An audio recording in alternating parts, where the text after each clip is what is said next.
Jack Miller was a simple man with simple needs. At 32, he lived alone in his grandfather's old cabin deep in the pine forests of northern Maine. The world had grown too loud, too crowded for Jack's liking, and 3 years ago, he had traded his apartment in Boston for this peaceful retreat. His routine rarely changed: wake at dawn, tend to his small garden, check his traps, chop wood, and spend evenings reading by the fire. The nearest town was 15 miles away, a place he visited only once a month for supplies. Jack liked it that way. People asked too many questions, and he had run out of answers long ago. Tonight was different, though. The steady rhythm of rain against his roof was disrupted by a sound Jack couldn't place: a high-pitched whine followed by a thunderous crash that shook the very foundation of his cabin. The windows rattled, and the lights flickered before plunging his home into darkness. "Damn it!" Jack muttered, reaching for the flashlight he kept on the table beside his worn leather armchair. He swept the beam across the room, checking for damage. Nothing seemed out of place, but the noise had been too close to ignore. Jack pulled on his waterproof jacket and boots, grabbed his shotgun from its place above the door, and stepped out into the pouring rain. The beam of his flashlight cut through the darkness, revealing nothing unusual at first. But as he moved deeper into the woods behind his cabin, he noticed a strange glow between the trees. The rain soaked through his jacket as he followed the unnatural light, his boots sinking into the mud with each step. The smell hit him first: burning metal and something sweet, like caramel. Then he saw it, a long, sleek object half buried in the earth, steam rising from its silver surface despite the downpour. "What the hell?" Jack whispered, approaching cautiously. The object was clearly not from Earth. About 30 feet long, with no visible windows or doors, its surface smooth and unmarked except for strange symbols etched near what appeared to be the front. As Jack circled the craft, a section of the hull suddenly slid open with a hiss. He raised his shotgun, heart pounding in his chest as a soft blue light spilled out from the opening. "Hello?" he called out, instantly regretting breaking the silence. No response came. After a minute of watching, Jack gathered his courage and approached the opening. Inside, he found a small chamber with curved walls that glowed with a faint internal light. In the center lay a figure, small and still. Jack hesitated, then stepped inside. The figure was a female. That much was clear, but definitely not human. Her skin was pale blue with a slight shimmer, like the inside of certain seashells. She had humanoid features but was smaller than an adult human, perhaps 5 feet tall. Her hair, if it could be called that, looked like fine silver wire that caught the light as it spread across the floor beneath her. She was unconscious, a dark purple liquid that Jack assumed was blood seeping from a wound on her forehead. Her clothing was strange, a single piece of material that seemed to change color slightly as it moved with her shallow breathing. "Jesus," Jack whispered, lowering his gun. Alien or not, she was hurt and helpless. Against every instinct telling him to leave, to pretend he'd never seen this, Jack carefully lifted the alien girl. She was surprisingly light, almost weightless in his arms. As he carried her out of the craft, her eyes fluttered open briefly. They were entirely golden, with no visible pupils, and looked directly into his before closing again. Back at his cabin, Jack placed her gently on his bed and tended to her wound as best he could. The purple blood wiped away easily, revealing a nasty gash that seemed to be healing even as he watched. The alien girl remained unconscious, her chest rising and falling in a rhythm slightly faster than human breathing. Jack sat in his chair across the room, shotgun across his lap, watching the strange visitor. He'd always believed there was life beyond Earth. It seemed arrogant to think humans were alone in the vast universe. But believing and seeing were two very different things. As the storm continued outside and the night grew deeper, Jack wondered what would happen when she woke up. What was she doing here? Was she alone? And most importantly, was she a friend or a threat? Little did Jack know that by bringing her into his home, he had set in motion events that would not only change his life forever but potentially the fate of 2 worlds. Jack awoke with a start, the shotgun nearly falling from his lap. Sunlight streamed through the cabin windows. He'd meant to stay awake all night, but exhaustion had won out. His eyes darted to the bed. The alien girl was sitting up, watching him with those golden eyes. In the morning light, her blue skin seemed to have patterns. Faint swirls that reminded Jack of frost on a window. She tilted her head, studying him with clear intelligence. "Can you understand me?" Jack asked, keeping his voice low and gentle. The girl touched her throat and made a soft clicking sound. Then she pointed to her head and made a sweeping gesture with her hand. "You want to show me something?" Jack guessed. She nodded eagerly and extended her small hand toward him. Jack hesitated, then set his shotgun aside and crossed the room. When he sat on the edge of the bed, she slowly reached out and placed her fingertips against his temple. A sudden flood of images filled Jack's mind, a beautiful world with twin moons, cities built into massive trees, creatures that floated through the sky like living balloons. Then darker images, massive ships descending, fires, people running. The girl's face appeared, being pushed into a small craft by someone who looked like an older version of herself. When she withdrew her hand, Jack gasped and stumbled back. "You're a refugee," he said, understanding dawning. "Your world was attacked." The alien girl nodded, her golden eyes filling with what looked like tears, though they seemed to shimmer like liquid metal. "My name is Jack," he said, pointing to himself. She understood. Touching her own chest, she made a musical sound that Jack couldn't possibly pronounce. "How about I call you Lily?" he suggested, remembering the lily-like flowers he'd seen in her mental images. "Just until I can say your real name properly." She considered this, then nodded with what seemed like a smile. Her teeth were small and pearly white, almost like a child's. Jack's mind raced with questions. "Are there others like you? Is anyone looking for you?" Lily's face darkened. She pointed upward, then made a slashing motion across her throat. "Someone dangerous is looking for you," Jack translated. "From space." She nodded urgently. Jack ran his hands through his hair. "We should contact the authorities. The government would." Lily's reaction was immediate and violent. She leapt from the bed with surprising agility and grabbed his arm, shaking her head frantically.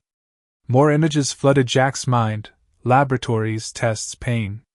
Whether these were memories or fears, Jack couldn't tell, but her message was clear: no authorities. Okay, he soothed. "No government. But we need a plan. Your ship, is it fixable?" Lily shook her head sadly. Jack paced the small cabin. He was a simple man who lived a simple life. Now he was harboring an alien fugitive with dangerous pursuers. Nothing in his life had prepared him for this. "You're hungry, right? Let me find you something to eat." In the kitchen, Jack prepared a variety of foods, not knowing what would be safe for her. Lily sniffed each offering cautiously before trying small bites. She seemed to enjoy fruit the most, especially apples, devouring 3 in quick succession. As Lily ate, Jack noticed something strange. The wound on her forehead was completely gone, not even a scar remained. Her healing abilities were remarkable. "Your head," he said, pointing. "It's healed already." Lily nodded as if this were perfectly normal. She touched his arm where an old scar ran from wrist to elbow, a souvenir from his time in the army. Her eyes questioned him. "An old injury," Jack explained. "From the war." Lily's expression showed she understood the concept all too well. She placed her palm over his scar, and a warm sensation spread through his arm. When she removed her hand, the scar had faded significantly. Jack stared in amazement. "You can heal others." A loud mechanical humming suddenly filled the air, causing both of them to freeze. Lily's eyes widened in terror as she rushed to the window. Jack joined her, looking up to see a dark shape passing overhead, too high to make out clearly but definitely not any aircraft he recognized. "They're already here," he whispered. "Looking for you." Lily clasped his hand, her small fingers trembling. In that moment, Jack made his decision. Whatever her secret was, whatever danger followed her, he couldn't turn his back on her. "Pack what food you can into that bag," he instructed, pointing to his old backpack. We need to leave. I know a place deeper in the forest where we can hide while we figure this out. As they prepared to flee, Jack glanced at Lily's determined face. There was more to her story, he was certain. But right now, keeping her safe was all that mattered. The forest grew denser as Jack led Lily away from the cabin. They moved quickly but carefully, Jack's military training coming back instinctively. He chose their path to avoid leaving obvious tracks, wading through shallow streams and walking on rocky ground when possible. Lily kept pace surprisingly well despite her small size. Occasionally, she would stop and press her palm against a tree trunk, closing her golden eyes in concentration. Jack wasn't sure what she was doing, but he didn't question it. They had more urgent concerns. There's an old hunting shelter about 5 miles from here, Jack explained, though he wasn't sure how much Lily understood without the mind-sharing. We can rest there. The alien humming sound returned twice during their journey, growing louder each time. During the second pass, it was close enough that Jack pulled Lily beneath a fallen log, covering them both with the emergency blanket from his pack that reflected heat, and hopefully whatever scanning technology their pursuers used. Hours passed before they reached the shelter, a small, crude structure built into a hillside. It was little more than a reinforced hole in the ground with a wooden front, but it would provide better cover than the open forest. Once inside, Jack secured the rough wooden door and unloaded their supplies. Lily immediately went to the far corner and sat cross-legged on the dirt floor, closing her eyes in what appeared to be deep meditation. "Lily?" Jack whispered after a few minutes of silence. "Are you okay?" Her eyes opened slowly, and she motioned for him to join her. When he sat beside her, she touched his temple again, but this time the images were different. Jack saw a vast starship interior, gleaming with technology beyond human understanding. Creatures moved through the corridors, tall, powerful beings with the same blue-tinged skin as Lily, but harder, more angular features. Warriors, clearly. Then the image shifted to what appeared to be a laboratory, where smaller beings like Lily worked with complex equipment.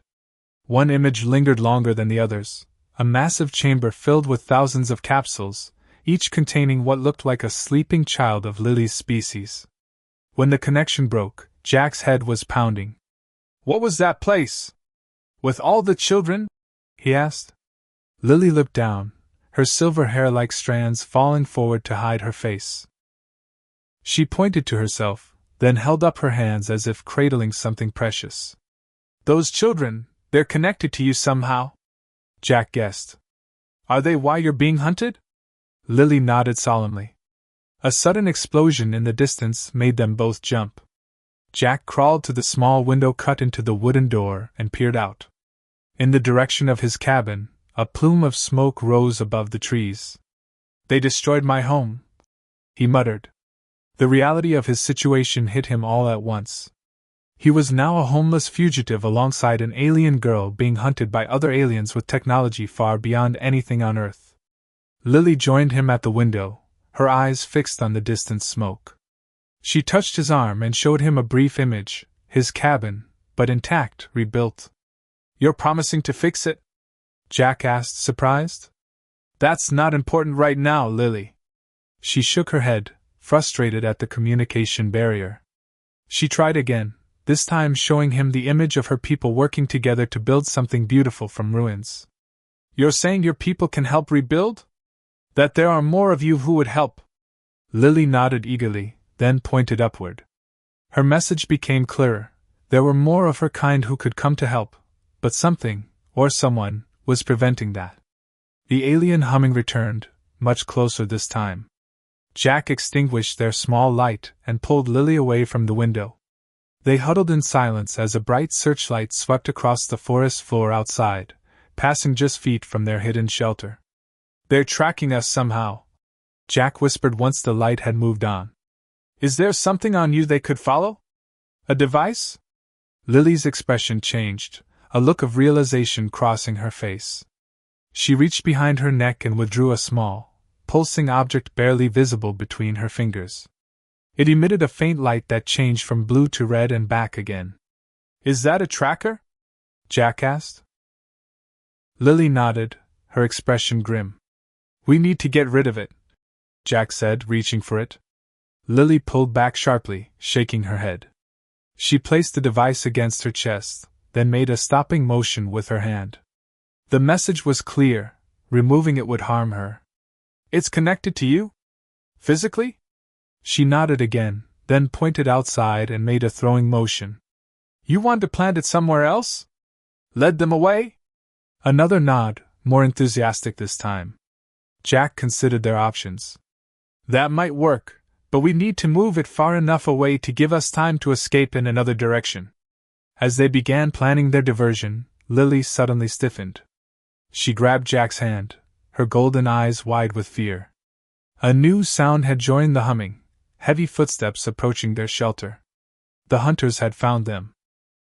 Jack's mind raced as the footsteps grew louder outside their shelter. He glanced around for anything they could use as a weapon, but there was little besides his hunting knife and a few supplies. Stay behind me, he whispered to Lily, positioning himself between her and the door. The wooden door shuddered as something heavy collided with it. Dust rained down from the ceiling. The second impact splintered the old wood, and a third burst it open completely. Framed in the doorway stood a towering figure that resembled Lily but was entirely different in presence. Standing nearly 7 feet tall with broad shoulders and muscular build, this alien had the same blue skin but darker, almost navy. Instead of silver hair, its head was covered in rigid, metallic-looking plates. Most striking were its eyes, not golden like Lily's but a deep, burning red. It wore what appeared to be armor, dark and form-fitting, with various devices attached that Jack couldn't begin to understand. In its hand was something that could only be a weapon, pointed directly at Jack's chest. Human! It spoke, the word oddly accented but clear. Step aside. The specimen belongs to us. Jack felt Lily trembling behind him but stood his ground. She doesn't belong to anyone. The alien's expression didn't change, but its weapon hummed to life. You do not understand what you protect. Step aside or be eliminated. I understand enough, Jack replied, acutely aware of how outmatched he was but refusing to move. She's scared, and you're hunting her. That's all I need to know. A second alien appeared behind the first, this one carrying a different device that beeped steadily as it pointed toward Lily. Commander Rax, the genetic signature is confirmed. This is Subject Zero. The commander, Rax, seemed to straighten even more at this news. Secure the specimen. Kill the human. Jack tensed, prepared to fight despite the hopelessness of their situation. But before either alien could advance, Lily stepped around him, her small form somehow radiating power. She raised her hands and a blinding light erupted from her palms. The aliens staggered back, shielding their eyes. When the light faded, Lily stood firmly between Jack and the aliens, her silver hair floating around her as if underwater. Jack watched in amazement as Lily began to change. Her body glowed with an inner light that grew brighter until he had to look away. When he could see again, Lily had transformed. She was still small, still clearly the same being, but now her skin shimmered with energy and intricate patterns of light traced across her body like living circuitry. Rax lowered his weapon slightly. Impossible. The suppression protocol. Lily spoke for the first time, her voice musical but firm, in the same language as the hunters. When she finished, she turned to Jack and touched his temple. Instantly, he understood what she had said. This human is under my protection. Leave now or face the consequences. Rax laughed, a harsh, grating sound. You have no authority, Subject Zero. You are property of the Dominion, nothing more. Lily's response was not in words but action. She thrust her hands forward, and a wave of energy pulsed through the shelter. The aliens' weapons and devices sparked and died in their hands. Commander, the second alien warned. She's interfacing with the ship's systems remotely. Our stabilizers are failing. Rax's red eyes narrowed. This changes nothing. The Council will not allow. The Council is wrong. Lily interrupted, her words now somehow translated directly into Jack's mind. What they're doing to the children is wrong. I won't let it continue. Jack finally spoke up. What children? What are they doing? Lily kept her eyes on the aliens as she answered. The children you saw in the stasis chambers. They're like me, not just my species, but specifically engineered. We were created to serve as living technology interfaces, but I was the prototype. The first. Subject 0. Rax hissed. The only one with the full spectrum of abilities. The only one who escaped your control, Lily corrected. And I will free the others. Rax snarled and lunged forward despite his useless weapon. Jack reacted instinctively, tackling the alien commander. Though Jack was strong for a human, fighting the alien was like wrestling with a bear. Rax threw him off easily, sending Jack crashing into the wall of the shelter. Pain exploded in Jack's side, broken ribs, probably. He struggled to rise as Rax turned back toward Lily. The second alien had produced a new device, this one glowing with an ominous purple light. Commander, the suppressor is ready! Lily's eyes widened in fear at the sight of the device. She raised her hands again, but the second alien was faster, activating the suppressor with a quick motion. A pulse of energy hit Lily directly. She screamed, a sound so full of pain that Jack forced himself to his feet despite his injuries. The glowing patterns on Lily's skin flickered and began to fade. No! Jack shouted, launching himself at the second alien. This time, surprise was on his side. They both went down, the suppressor skittering across the floor of the shelter. As Rax moved to retrieve it, the ground beneath them began to shake. The tremors intensified until dirt rained down from the shelter's ceiling. A deep rumbling sound filled the air, growing louder by the second. Rax froze, his red eyes darting upward. The ship! The second alien shouted. It's descending without authorization! A blinding light cut through the shelter's roof, illuminating everyone inside. Jack shielded his eyes with one arm while reaching for Lily with the other. Despite the suppressor's effects, she was still glowing faintly, struggling to maintain her enhanced state. Rax pressed the device on his wrist. Control room, stabilize immediately. Only static answered him. The ceiling of the shelter tore away as if made of paper, revealing a massive ship hovering directly above them. It was similar to Lily's crashed vessel but hundreds of times larger, its hull gleaming silver in the moonlight. What's happening? Jack shouted over the deafening noise. Lily's voice entered his mind, weaker than before. The children, they're waking up. They sense me. The second alien backed away in terror. Commander, the stasis chambers are activating ship-wide. All subjects are gaining consciousness simultaneously.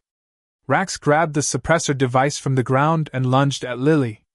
I'll terminate Subject 0 myself. Jack intercepted him, ignoring the pain in his ribs. They crashed to the ground, fighting for control of the device. Despite his military training, Jack was no match for the alien's strength. Rax pinned him down, raising the suppressor to strike. Your interference ends now, human, Rax growled. Before he could strike, a beam of energy shot down from the ship above, engulfing Rax in blue light. The commander froze, his body rigid, then collapsed unconscious beside Jack. The second alien met the same fate moments later. Jack crawled to Lily, who had fallen to her knees. Are you okay? She nodded weakly, the patterns of light on her skin flickering like a dying flame. She pointed upward as a new opening appeared in the bottom of the hovering ship. A platform descended from it, carrying 3 small figures that looked like younger versions of Lily. When the platform reached the ground, the children stepped off. They moved with eerie synchronization, their golden eyes fixed on Lily. Unlike her, they wore simple white garments, and their silver hair was cut short. The first wave. Lily explained telepathically to Jack. There are thousands more aboard. The children approached and formed a circle around Lily. They each placed a hand on her, and the patterns of light on her skin brightened. Her strength visibly returned as the suppressor's effects were countered by their combined power. Standing with their help, Lily turned to Jack. Now I can show you everything. She placed her hand on his forehead, and this time the images were crystal clear. Jack saw Lily's creation in a laboratory, the first successful prototype in a program to develop organic interfaces for the aliens' advanced technology. He witnessed her childhood spent in tests and experiments, her growing awareness that she was property, not a person. He saw the rebellion forming within her, how she discovered she could communicate with the newer generations of children being created. How she had secretly taught them to connect with each other, building a collective consciousness the scientists never detected. Then came the escape plan, Lily stealing a scout ship, intending to find help from another species. The crash on Earth had been an accident, but finding Jack was not. "You chose me?" Jack asked when the vision ended. "Why?" "Your heart," Lily replied, her voice now audible rather than telepathic. "I sensed your compassion, your strength. I needed someone who would help without wanting to use me." One of the children stepped forward, looking from Lily to Jack. "The council approaches with reinforcements. We must decide." Lily nodded solemnly. "The children cannot remain in stasis. It's slow death. But active, they need guidance, teaching." She looked at Jack. "They need a world where they can be free." Jack understood the unspoken question. "Earth isn't ready for this. We'd fear you, try to control you, maybe worse." "Yes," Lily agreed sadly. "We've seen how your kind treats those who are different. But there must be somewhere," Jack insisted. "Some uninhabited planet?" The child who had spoken before turned to Lily. "The colony ship in the outer system. It was being prepared for us, before they decided we were too dangerous to have freedom." Lily's eyes widened. "Yes. It has everything needed for a self-sustaining colony. But who will guide them?" Jack asked. "You can't do it alone." Lily looked at him intently. "I won't be alone, if you come with me." Jack stared at her in shock. "Me? Leave Earth? You've lost your home here," Lily said gently. "On the colony world, you could help build something new. The children need to learn compassion, individuality, human strengths." The rumbling of approaching ships grew louder. Time was running out. "What about them?" Jack nodded toward the unconscious aliens. "They'll be contained until we're gone," Lily assured him. "No lasting harm."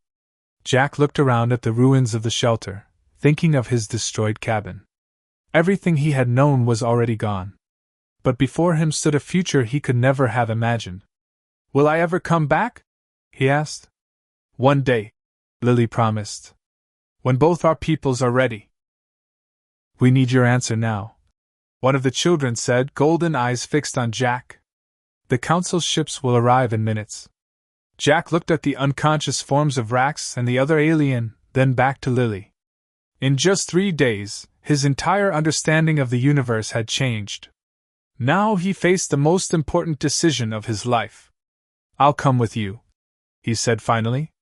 "Those children deserve freedom, and I want to help." Lily's face brightened, the patterns of light across her skin pulsing with what Jack now recognized as joy. She reached out and took his hand, her small fingers intertwining with his. "We must hurry," she said. The platform that had brought the children down began to glow. Jack stepped onto it with Lily and the 3 children. As they ascended toward the massive ship, Jack had a moment to look out at the forest he'd called home. Dawn was breaking, painting the trees in soft, golden light. It might be the last time he'd see Earth. Inside the ship was chaos, but organized chaos. Hundreds of children moved through the corridors with purpose, their golden eyes glowing as they communicated silently. Some operated control panels with just a touch, while others guided newly awakened children toward what looked like education chambers. "They know what to do," Lily explained, sensing Jack's confusion. "Even in stasis, they were connected, learning, preparing." "How many are there?" Jack asked, watching in awe. 10,247, one of the children answered precisely. "All created to serve as biological interfaces for Dominion technology." They reached a vast chamber dominated by a glowing central pillar. Around it, older children were removing younger ones from stasis pods, helping them take their first steps. "The nursery," Lily said sadly. Some are barely a year old. Jack's heart ached at the sight. These weren't just engineered tools as the aliens had intended, they were children. Children who needed protection, guidance, and love. A loud alarm blared through the ship. One of the older children approached Lily urgently. Council warships are entering Earth's atmosphere. They're demanding we surrender you and return the children to stasis. Plot a course to the colony ship, Lily commanded. Engage quantum drive as soon as we clear the atmosphere. The child nodded and ran to a control panel. Across the chamber, screens lit up showing 6 massive warships approaching.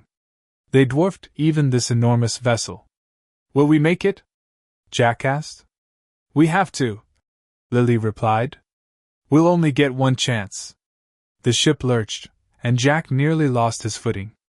Through the view screens, he saw Earth falling away as they ascended rapidly into space.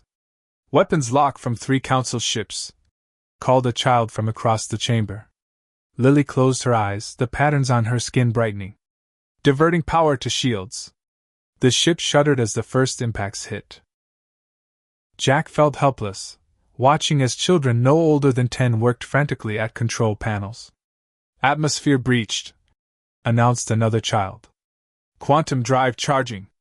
On the screens, Jack watched the Council warships moving to surround them, trying to box them in. Energy weapons flashed, some impacts strong enough to make the entire ship tremble. 60 seconds to quantum jump, a child reported. Lily turned to Jack. I need to join with the ship's systems to give us enough power. It could be dangerous for me. Jack understood what she wasn't saying. You might not survive. She nodded. It's a risk I must take. For them. Before Jack could protest, Lily stepped into the central pillar of light. Her body became translucent, the patterns of light spreading from her into the ship itself. The entire vessel began to pulse with the same rhythm as Lily's patterns. 30 seconds, called a child, voice tight with worry. Jack watched as Lily's form became less and less distinct within the pillar of energy.